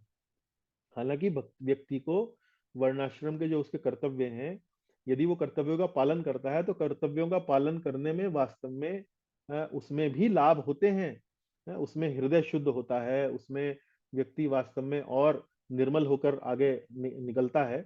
लेकिन यदि परिस्थितिवश कोई ऐसा कोई आपके जीवन में कोई ऐसा परिस्थिति है कि भाई परिस्थिति के कारण यदि आप कोई वर्णाश्रम का कर्तव्य नहीं कर पा रहे हैं, तो आपको भक्ति के पथ से भटका हुआ नहीं माना जाएगा, यदि आप भक्ति के विधि विधानों का पूर्ण रूप से अच्छे से पालन कर रहे हैं। तो ये बात आपको समझना चाहिए। अब हम और इस बात को समझेंगे, पात्रता तथा अपात्रता में अंतर। जी माता जी पढ़ें जरा यहाँ से। जो लोग पहले से ही भक्ति करने में लगे हुए हैं, उन्हें शुद्धि के लिए सकाम कर्म या ज्ञान की विधियों का सहारा लेने की आवश्यकता नहीं होगी। यदि कोई भक्ति में दृढ़ रहता है और आचार्यों तथा अधिकारियों द्वारा बनाए विधानों से संचालित होता है, तो यह सबसे बड़ी पात्रता है। हाँ, तो ये अब हम इसी बात को जो हमने पिछली स्लाइड में पढ़ा कि यदि परिस्थितिवश यदि पतन हो जाए तो अलग से कोई शुद्धि नहीं करनी है, भक्ति में ही पुनः लग जाएं, ठीक ठाक करने लगे, उसी को ही ठीक ठाक कर लें, तो वही अपने आप में पूर्ण रूप से प्रायश्चित है, आपका पूरा प्रायश्चित है। अलग से कोई नया प्रायश्चित जोड़ने की आवश्यकता नहीं है। उसी बात का उदाहरण देने के लिए, उसी बात को प्रमाणित करने के लिए रूप गोस्वामी जी ने श्रीमद् भागवत के 11वें स्कंद के 21वें अध्याय का दूसरा श्लोक यहाँ पर हमें बताया, और उसमें स्पष्ट बताया है जो भक्ति कर रहे हैं उन्हें अलग से कोई सकाम कर्म या ज्ञान की विधियों की सहारा लेने की आवश्यकता नहीं है। भक्ति में दृढ़ रहता है, आचार्यों द्वारा अधिकारियों द्वारा बनाए गए विधानों से संचालित होता है, तो यही सबसे बड़ी पात्रता है, यही सबसे बड़ा उसका एक तरह से क्वालिफिकेशन है। अलग से शुद्धि करने के लिए कोई नया काम करने की आवश्यकता नहीं है। चलिए अब इसी बात को श्रीमद् भागवत के पहले स्कंद के 5वें अध्याय में श्लोक संख्या 17 में कुछ और यहाँ पर स्पष्ट किया गया है। मैं श्लोक एक बार पढ़ देता हूँ और उसके बाद निधि माता जी से आग्रह करेंगे कि वो अलग अलग इनका जो अनुवाद है वो पढ़ देंगे।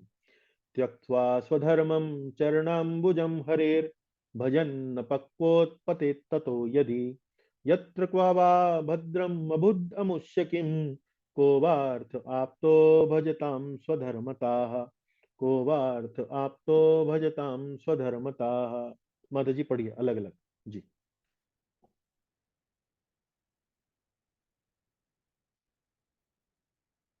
पढ़ सकती हैं आप, आपकी आवाज नहीं आ रही है जी, कृपया अनम्यूट कीजिए आपको। जी। जिसने भक्ति में प्रवृत्त होने के लिए अपनी भौतिक वृत्तियों को त्याग दिया हो, पढ़िए आगे वह की कभी पढ़िए। वह कभी कभी कच्ची अवस्था में नीचे गिर सकता है, तो भी उसके असफल होने का कोई खतरा नहीं रहता। इसके विपरीत अभक्त चाहे अपनी वृत्तियों वर्णाश्रम कर्तव्यों में पूर्ण रूप से रत क्यों न हो, उसे कुछ भी लाभ नहीं होता। हाँ। त्यक्त्वा स्वधर्मम, स्वधर्म, स्वधर्म मतलब जैसे मैंने आपको उदाहरण दिया स्वधर्म के, ब्राह्मण क्षत्रिय वैश्य शूद्र, ब्रह्मचारी गृहस्थ वानप्रस्थ संन्यास। लेकिन उसके अलावा भी स्वधर्म हो सकते हैं, जैसे पिता का धर्म है, माता का धर्म है, ये जैसे गृहस्थ के धर्म हो गए, या एक कर्मचारी का धर्म है, या एक नेता का धर्म है। इस प्रकार से अलग अलग जो धर्म है वो आप उनको समझ सकते हैं कि त्यक्त्वा स्वधर्मम, अपने धर्म का, अपने स्वधर्म का यदि कोई त्याग करे, किस लिए? चरणाम्बुजम हरेर। चरणाम्बुज, चरणाम्बुज बोलते हैं, अंबुज बोलते हैं कमल को, और चरण बोलते हैं भगवान के चरण। तो भगवान के चरण कमलों का आश्रय लेने के लिए, हरेर मतलब भगवान हरि, भगवान हरि के चरण कमलों का आश्रय लेने के लिए यदि किसी व्यक्ति ने स्वधर्म त्याग दिया, स्वधर्म का त्याग कर दिया, और इतना करने के बाद वो अपनी भक्ति में भजन न पक्वो पते ततो यदि, अपने स्वधर्म का त्याग किया, भक्ति में लगा, लेकिन भक्ति में लगने के बाद चूंकि उसका भजन जो था परिपक्व नहीं था, भजन जो था वो कच्चा था, तो कई बार ऐसी अवस्था में उसका पतन हो सकता है, ऐसी अवस्था में वो नीचे गिर सकता है, ऐसी अवस्था में कोई ना कोई गलती कर सकता है। यत्र क्वा वा भद्रम अभुत अमुष्य किम, तो भी उसके असफल होने का कोई खतरा नहीं रहता है। मान लीजिए इस प्रकार का पतन हो जाए, इस प्रकार का कोई गलती हो जाए, त्रुटि हो जाए, वो भक्ति में लगा हुआ है, स्वधर्म का त्याग कर दिया है, लेकिन कोई गलती हो गई तो वो बेचारा नीचे गिर गया, मतलब उससे गलती हो गई, तो भी यहाँ पर श्रीमद् भागवत कहती है कि उसके असफल होने का कोई खतरा नहीं रहता है। लेकिन इसके विपरीत को वार्थ आप तो अभजताम स्वधर्मतः, अभजताम और स्वधर्मतः, इसके विपरीत यदि कोई ऐसा व्यक्ति है जो जो स्वधर्म का पालन तो पूर्ण निष्ठा से कर रहा है, लेकिन अभक्त है, भगवान की भक्ति नहीं कर रहा है, तो भागवत कहती है कि ऐसे व्यक्ति को क्या लाभ मिलने वाला है, ऐसे व्यक्ति को क्या लाभ मिलने वाला है। को वार्थ आप तो अभजताम स्वधर्मतः। तो यहाँ ये श्लोक सुनकर वास्तव में आपके मन में विचार आ रहा होगा कि भाई कर्तव्य पालन का तो इसका अर्थ है कोई लाभ नहीं है। तो हम यदि कोई माता हैं, यदि हम कोई पिता हैं, और अपने जीवन में अपने माता होने का कर्तव्य, अपने पिता होने का कर्तव्य बिल्कुल ना करें और सिर्फ भगवान की भक्ति में लग जाएं, तो बहुत ही अच्छा है, तो हमें कर्तव्य करने की आवश्यकता ही नहीं है। इसलिए इसका इस श्लोक का वास्तव में दिशा वो नहीं है। इस श्लोक की दिशा वास्तव में ये है कि इसने शुद्ध भक्ति को वास्तव में अन्य किसी भी प्रकार की प्रक्रिया से यहाँ पर श्रेष्ठ बताया है, जिसमें वर्णाश्रम की प्रक्रिया यानी कि स्वधर्म पालन करने की प्रक्रिया भी सम्मिलित है। ऐसा नहीं है कि स्वधर्म पालन करने का कोई लाभ नहीं होता है, जिस प्रकार से आप यहाँ स्लाइड में देख रहे हैं, वास्तव में स्वधर्म पालन करने का भी लाभ होता है। स्वधर्म पालन करने से हृदय शुद्ध होता है, व्यक्ति जो है वो भगवान के प्रति और आगे निकट आता है, भगवान का प्रति उसके मन में जो एक दूरी बनी हुई है उसमें कमी आती है, वो बात उपयुक्त है। इसीलिए तो भगवान ने इतने शास्त्र दिए हैं जिसमें कर्तव्य पालन करने के ऊपर बल दिया है। यहाँ तक कि श्रीमद् भगवत गीता में भी भगवान श्री कृष्ण अर्जुन को कर्तव्य पालन यानी कि अपने क्षत्रिय धर्म पालन का निर्वाह करने का उसको सलाह देते हैं। लेकिन अंततोगत्वा वही भगवान श्री कृष्ण अर्जुन को कहते हैं सर्वधर्मान परित्यज्य माम एकम शरणम व्रज। तो एक जगह वो अर्जुन को अपने स्वधर्म पालन करने की सलाह देते हैं, लेकिन अंत में क्या कहते हैं? सर्वधर्मान परित्यज्य मामेकम शरणम व्रज। अर्थात भाव ये है कि भक्ति का जो धर्म है वो वास्तव में परम धर्म है। यदि उसमें कोई गलती होती है, त्रुटि होती है, तो भक्ति पुनः करते रहें। लेकिन यदि आप भक्ति को छोड़कर, भक्ति को त्याग कर स्वधर्म पालन करने में लग जाएं, तो उस बात से यहाँ पर भागवत कहती है कि ऐसे व्यक्ति को क्या लाभ मिलने वाला है। भाई स्वधर्म पालन करने से ऐसा नहीं है कि कोई लाभ नहीं मिलता है, उसको लाभ मिलेगा, लेकिन वो लाभ बहुत धीरे धीरे, बहुत मतलब बड़ी हल्की गति से वो आपको भगवान के ओर ले जाएगा।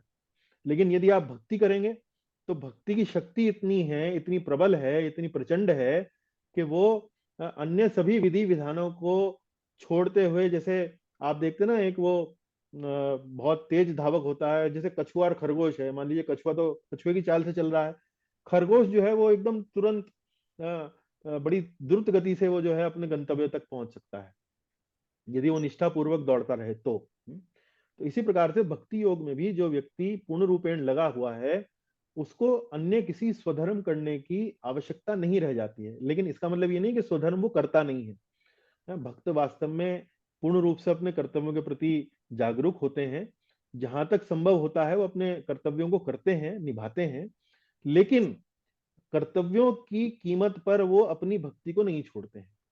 कई बार कर्तव्य पालन करने में, भक्ति उसका भक्ति का निष्पादन करने में, भक्ति का पालन करने में, यदि कर्तव्य पालन उनके मार्ग में रोड़ा बने, यदि कर्तव्य पालन उनके मार्ग में रोड़ा बने, तो वो उन कर्तव्यों को यदि छोड़ दें तो कोई उनको दोष नहीं लगेगा। भगवान ये बताना चाह रहे हैं, श्रीमद् भागवत ये बताना चाह रही है। कई बार परिस्थितियां ऐसी हो जाती हैं कि लोग बाग, कई बार कई परिवारों में देखा गया है कि जब कोई व्यक्ति भक्ति करता है तो परिवार के लोग ही उसके भक्ति करने में रोड़ा बनते हैं, अवरोध बनते हैं। ऐसे बहुत परिवारों में देखा गया है।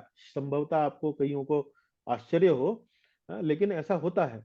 तो ऐसे में मान लीजिए बात यदि कोई बहुत गंभीर हो जाए, बहुत आगे तक चली जाए, और ऐसे में व्यक्ति जो है वो अपने परिवार को भी त्यागने की छोड़े, सोचे, तो उसमें कोई दोष नहीं है, ये बात यहाँ बताई जा रही है। लेकिन उस परिवार के उन या उन स्वधर्म का पालन करने के लिए यदि भक्ति को छोड़ देता है, तो वो हानि जो है वो बड़ी होगी।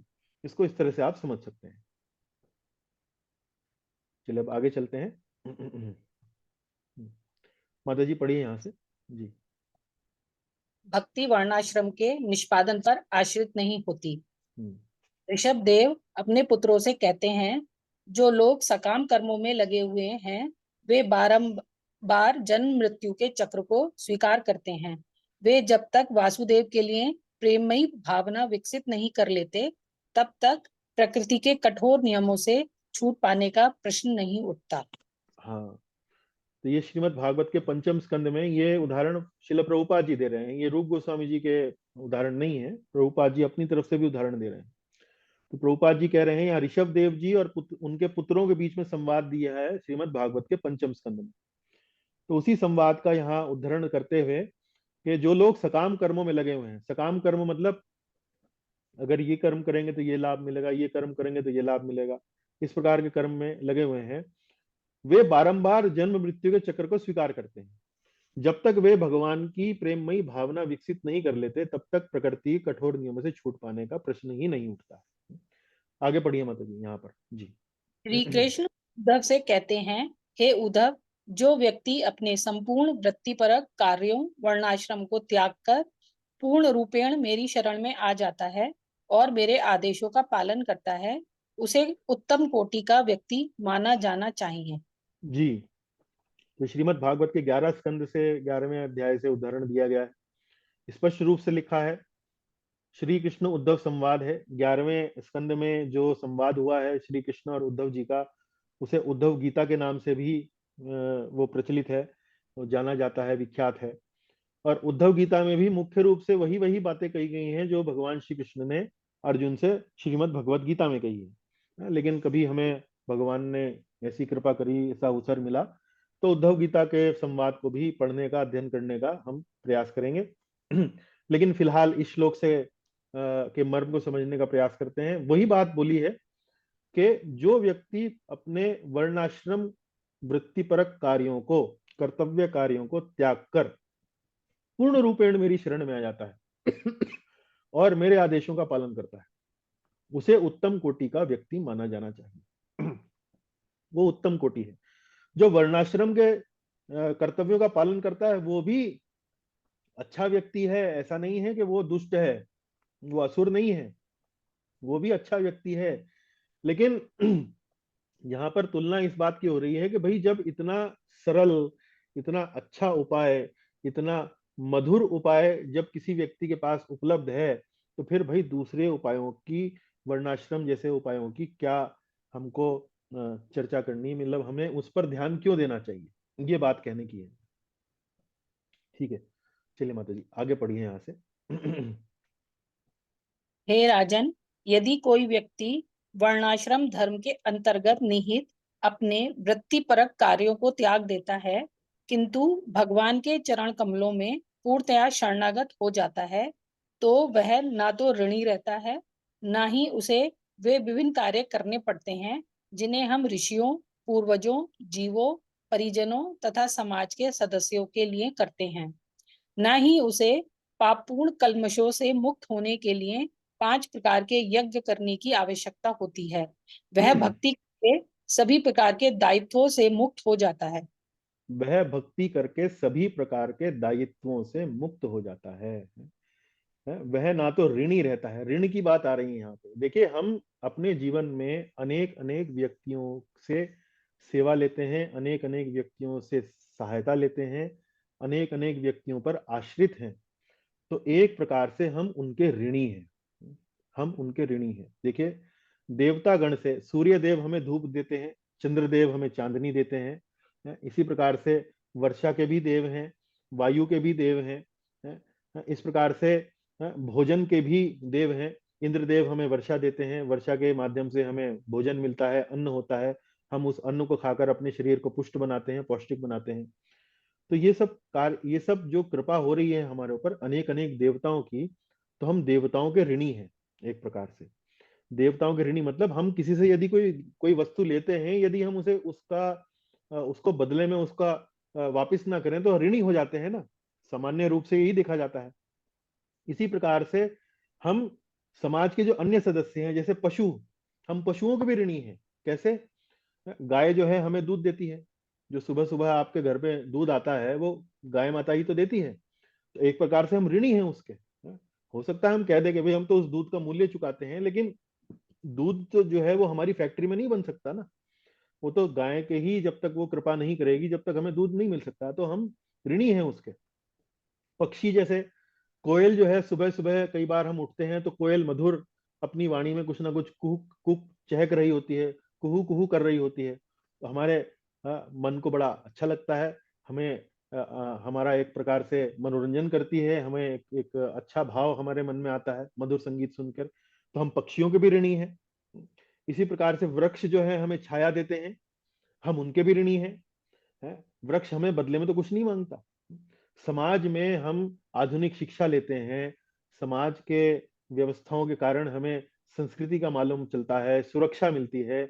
हमारे जो पितर हैं, हमारे जो पूर्वज हैं, वो परिवारों में रीति रिवाज कुछ छोड़कर जाते हैं।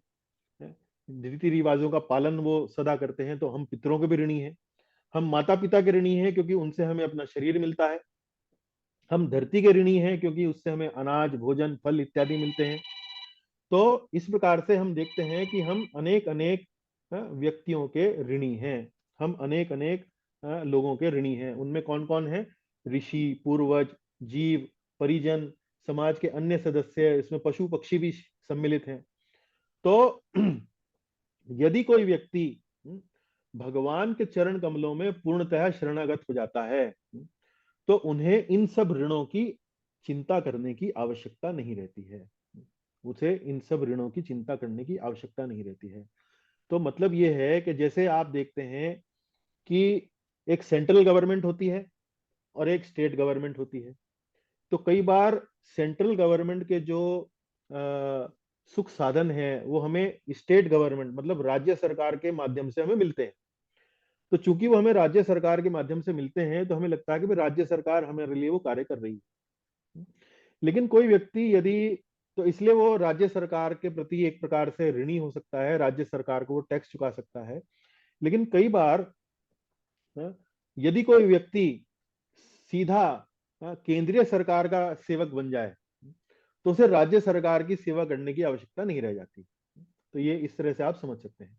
और दूसरा भी एक उदाहरण है जो श्रीमद् भागवत में ही दिया गया है कि यदि आप किसी वृक्ष की जड़ में जल सिंचन कर रहे हैं, तो वह जल जो है स्वतः ही वृक्ष के हर कोने पर पहुंच जाएगा। पत्तियों में भी पहुंच जाएगा, पुष्पों में भी पहुंच जाएगा, फल में भी पहुंच जाएगा, टहनियों में भी पहुंच जाएगा, हर जगह वितरित हो जाएगा। केवल जड़ में जल देने की आवश्यकता है। और ये जड़ क्या है? ये जड़ जो है वो श्री कृष्ण है। भगवान श्री कृष्ण ही तो पूरी सृष्टि का, पूरे इस जगत का आधार है, उसका मूल है। तो यदि हम भगवान कृष्ण की सेवा करते हैं तो वह सेवा जो है वास्तव में सबको संतुष्ट करती है, सबको आनंद देती है। तो उस जल को अनेक अनेक भागों तक अलग से पहुंचाने की आवश्यकता नहीं रह जाती है। तो ये बात वास्तव में इस श्लोक के माध्यम से समझाई जा रही है। कहने का भाव यह है कि भक्ति वास्तव में वर्णाश्रम के निष्पादन पर आश्रित नहीं है।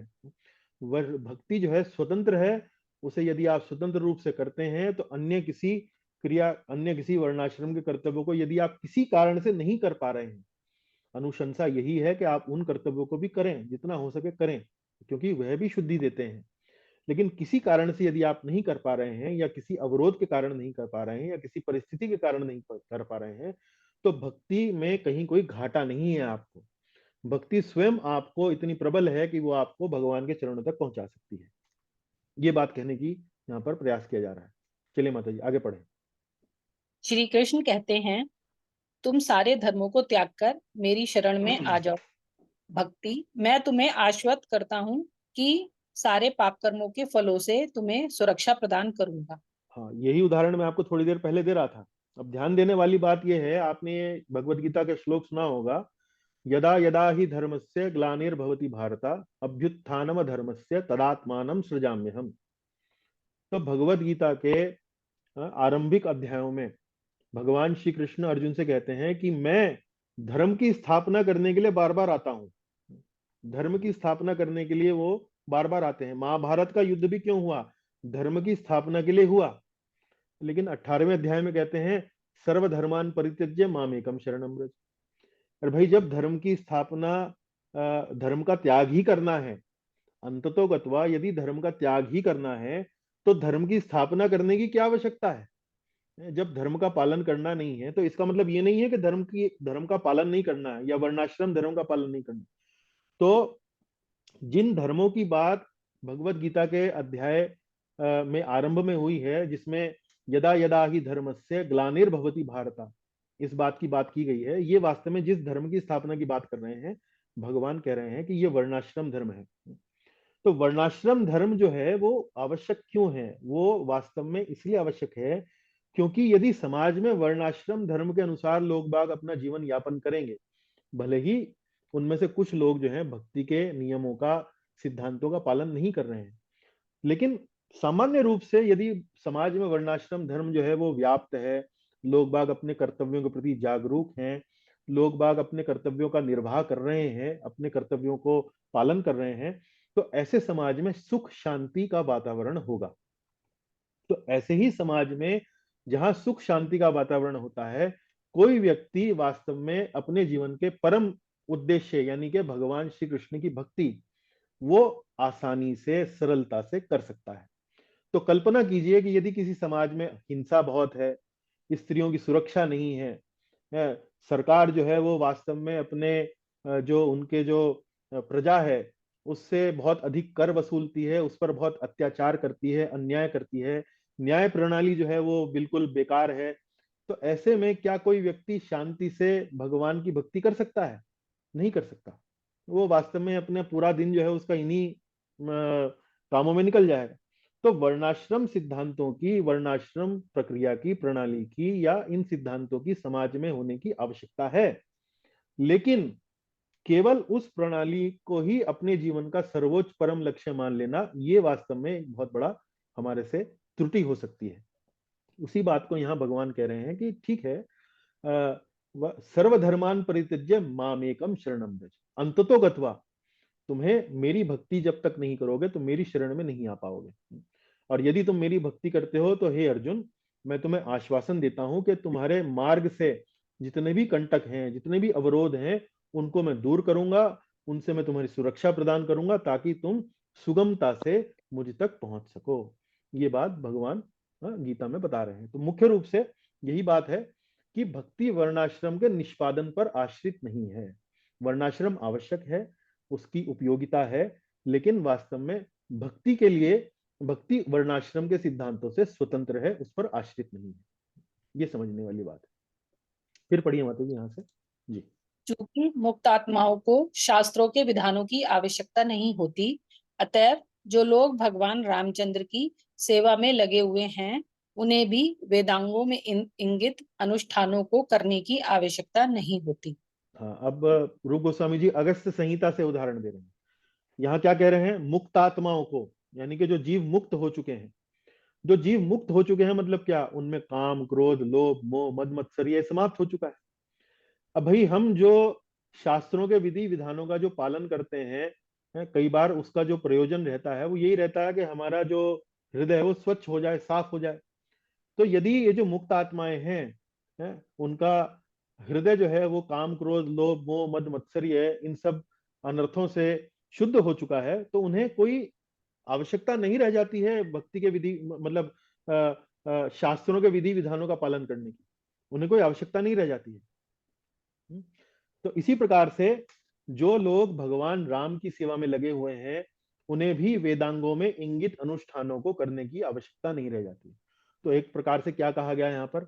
जो वास्तव में भगवान राम की, भगवान श्री कृष्ण की, भगवान विष्णु की सेवा में लगे हुए हैं, निष्ठा से, पूरी कर्तव्यबद्धता से, यदि वो इन सब की भगवान राम की, कृष्ण की सेवा में लगे हुए हैं, तो एक प्रकार से वो मुक्तात्माओं के ही समान है। अंततोगत्वा वो वास्तव में अपना परम लक्ष्य जो है प्राप्त कर लेंगे। तो उन्हें अलग से और किसी विधि विधान की आवश्यकता नहीं रह जाती। ये बात यहाँ कही गई है जी। चलिए, अब हम आते हैं आज की कक्षा की अंतिम स्लाइड पर, और ये हम अंत करेंगे श्रीमद् भागवत के एक श्लोक से, जिसका उदाहरण वही बात स्थापित करने के लिए दी गई है कि भक्ति वास्तव में वर्णाश्रम पर आश्रित नहीं है। तो मैं श्लोक एक बार संस्कृत में इसका उच्चारण करूंगा, फिर निधि माता जी जो है उसको पढ़ देंगी, फिर हम थोड़ी सी चर्चा करके कक्षा को विश्राम देंगे। स्वपाद मूलम भजता प्रियस्य त्यक्त्यान्य भावस्य हरि परेशः विकर्म यच्चोत्पतितं कथंचित् धुनोति सर्वं हृदि सन्निविष्टः, धुनोति सर्वं हृदि सन्निविष्टः। पढ़िए माता जी। जिस व्यक्ति ने भगवान हरि की पूर्ण शरण ले रखी है, वह उनको बहुत प्रिय होता है। अन्य सब वृत्तिपरक कार्य वर्णाश्रम छोड़कर यदि ऐसा शरणागत व्यक्ति दुष्ट त्रुटिवश कोई वर्जित निषिद्ध कार्य करता है, तो भगवान उस भक्त की आकस्मिक त्रुटि पर दया दिखाते हुए भीतर से त्रुटि सुधार कर देते हैं। अब ये देखिए, भगवान जो है विशेष रूप से ऐसे व्यक्ति के जीवन में रुचि लेते हैं जो व्यक्ति उनकी पूर्ण शरण ले रखी है, और तो वह उनको बहुत प्रिय होता है। तो ऐसा व्यक्ति कभी कभी उससे त्रुटि हो सकती है कि वृत्ति परक कार्य मतलब वर्णाश्रम कार्य छोड़कर यदि ऐसा शरणागत व्यक्ति कोई निषिद्ध कार्य उससे हो जाता है, तो भगवान उस भक्त की उस आकस्मिक त्रुटि पर दया दिखाते हुए भीतर से उसकी त्रुटि सुधार कर देते हैं। भगवान जानते हैं कि भाई ये व्यक्ति ऐसा नहीं है, मूल रूप से इसका सोचना, इसका विचारधारा ऐसी नहीं है। मूल रूप से ये एक अच्छा व्यक्ति है, ये मेरा भक्त है, ये मेरे प्रति जो है वो आकर्षित है, ये मेरे को प्राप्त करने के लिए पूर्ण निष्ठा से लगा हुआ है। लेकिन इससे यहाँ कहीं कोई त्रुटि हो गई है, तो भगवान चूंकि हृदय में बैठे हुए हैं, हृदय सन्निविष्टा मतलब भगवान हृदय में बैठे रहते हैं, तो वह भगवान जो है उस भक्त को अंदर से प्रेरणा देते हैं कि भाई तुमसे ये त्रुटि हो गई है, आगे से ये त्रुटि मत करना, और उसकी त्रुटि सुधार करने के लिए उसको अंदर से भीतर से प्रेरित करते रहते हैं। तो भगवान उस भक्त पर अपनी इस प्रकार से दया दिखाते हैं। तो भगवान की ये बहुत बड़ी दया है कि जो उनके प्रति आकर्षित होता है, उनकी भक्ति में लगता है, तो भगवान भीतर से उसे प्रेरणा देते हैं, भगवान उसकी सहायता करते हैं, यहाँ तक कि उसकी त्रुटियों को भी अनदेखा कर देते हैं कि कोई बात नहीं, छोटी मोटी गलती है, बच्चा है, कर रहा है, लगा हुआ है, एक दिन समझ जाएगा, सीख जाएगा, मुझ तक पहुंच जाएगा। तो जैसे माता पिता जो हैं वो अपने पुत्र को, अपनी पुत्री को, अपनी संतान के बारे में जानते हैं। तो कई बार बच्चा कहता है कि जी पिताजी आज तो थोड़ी सी गलती हो गई, आज वो स्कूल में मेरे से एक एक एक बच्चे के साथ थोड़ा सा झगड़ा हो गया और मैंने जोर से उसको थोड़ा सा गलत बात बोल दी, मुझसे गलती हो गई। पिताजी उसे समझा देते हैं, कोई बात नहीं बेटे, आगे से मत करना, बात खत्म हो गई। पिता जो है फिर भी अपना प्रेम जो है वो बच्चे को देते रहते हैं। तो इसी प्रकार से ये भगवान की भी उसी प्रकार से उसी तरह की मानसिकता है, बल्कि उससे कहीं अधिक दयालु, कहीं अधिक एक प्रकार से हमारे लिए प्रेममयी, हमारे लिए मधुर, भक्तों के लिए उनका ऐसा भाव रहता है। तो मुख्य रूप से फिर आज की कक्षा को यहीं विश्राम देते हैं। भक्ति साम्राज्य सिंधु की जय, शिला प्रभुपाद जी की जय, शिला रूप गोस्वामी जी की जय। कोई प्रश्न है, कोई टिप्पणी है तो हम चर्चा कर सकते हैं। मूल रूप से आज की चर्चा का विषय यही था कि भक्ति शुद्ध है, भक्ति की प्रक्रिया शुद्ध है, अन्य किसी योग प्रक्रिया पर आश्रित नहीं है, पूर्ण रूप से स्वतंत्र है। और यदि आप भक्ति के आश्रय लेते हैं तो अन्य योग प्रक्रियाओं का आश्रय किसी कारण से नहीं भी ले पा रहे हैं तो उसमें कोई दोष नहीं है। बहुत बहुत धन्यवाद। हरे कृष्ण। जी, कोई प्रश्न है, कोई टिप्पणी है तो कृपा करके चर्चा कर सकते हैं। पहले तो ये बताएं कि संवाद जो हमने आपसे किया वो समझ में आया? सरल था, कठिन तो नहीं था? आया सर। जी, सुबोध जी आया। सहमति में अपना सिर हिला रहे हैं, हम देख सकते हैं। और जी, रसेश प्रभु जी का प्रश्न है, उन्होंने अपना इलेक्ट्रॉनिक हाथ खड़ा किया है, तो प्रभु जी कृपया प्रभु जी हरे कृष्णा, धन्यवाद, प्रणाम प्रभु। हरे कृष्णा प्रभु जी। जी प्रभु बहुत अच्छी तरह से समझाया आपने, thank you very much for that. धन्यवाद प्रभु जी एक क्लैरिफिकेशन करना था। हम सायुज्य मुक्ति को क्रिटिसाइज करते हैं एंड दो प्रकार की आपने बताई कि एक तो जो है वो ब्रह्म ज्योति में विलीन होने वाली और दूसरी जो है वो भगवान के श्री अंग में विलीन होने वाली। So what I have heard somewhere कि जो भगवान के श्री अंग में जो विलीन होते हैं ना, वो एट स्पेशल ओकेजन्स भगवान की स्पेशल लीला के लिए जब भगवान को चाहिए वो फिर से प्रकट होते हैं। तो इसका कुछ कंफर्मेशन या थोड़ा सा पता करके आप कंफर्म कर सकते हैं क्या? जी मैं पता करूंगा। मैं ध्यान दूंगा इस बात पे। पर जो शास्त्रों में पढ़ा है, सायुज्य मुक्ति के इस प्रकार से दो प्रकार बताए हैं और भक्त जो हैं वो इस प्रकार की मुक्ति की कामना नहीं करते हैं। ये मैंने आपको जैसे पढ़ा है वैसे मैंने आपको बताया है, लेकिन इसके ऊपर जो डिटेल जो आप मांग रहे हैं वो मैं कहीं मुझे पता लगेगी तो मैं अवश्य आपको बताऊंगा। जी ठीक है प्रभु जी। जो सेकंड टाइप है ना, जो सेकंड टाइप है that is not considered as bad as the first one. First one मतलब सायुज्य? हाँ, सायुज्य जो ब्रह्म ज्योति में मिलने वाली है वो। और सेकंड सायुज्य जो है उसमें एट स्पेशल ओकेजन्स उन भक्तों को वो फिर प्रकट करते हैं फॉर अ स्पेसिफिक लीला। अच्छा ठीक है जी। मैं अभी मुझे इतनी डिटेल नहीं मालूम है, आपने सुना है तो उपयुक्त स्थान से ही सुना होगा। लेकिन मैं कहीं और पढ़ूंगा तो मैं आपको जरूर बताऊंगा। जी हरि बोल प्रभु। हरे कृष्ण। हरे कृष्ण जी। जी चलिए जी, और भी कई सारे भक्त हैं यहाँ। सुषमा माता जी, सुभद्रा माता जी, शुभा पुराणिक माता जी, अपने रजनीश शर्मा जी, राजलक्ष्मी माता जी, फिर मानसी माता जी, किरीट प्रभु काफी दिनों बाद आज आए हैं, आपको भी हरे कृष्णा। जीवन प्रभु, जयमाला माता जी, भद्रा माता जी, आप सभी को बहुत बहुत हरे कृष्णा। जी हरे कृष्णा प्रभु जी। हरे कृष्णा। हरे कृष्णा। चलिए जी, यदि कोई प्रश्न नहीं है। हरे कृष्णा गुरु जी। हरे कृष्णा प्रभु जी। चलिए कोई प्रश्न नहीं है तो गुरु समापन जी। करते। अच्छा जी, हरे कृष्णा जी, धन्यवाद। हरे कृष्णा प्रभु जी। हरे कृष्णा जी। हरे कृष्णा। हरे कृष्णा प्रभु जी। हरे कृष्णा जीवन प्रभु। हरे कृष्णा। हरे कृष्णा। हरे कृष्णा प्रभु जी, किरीट प्रभु जी।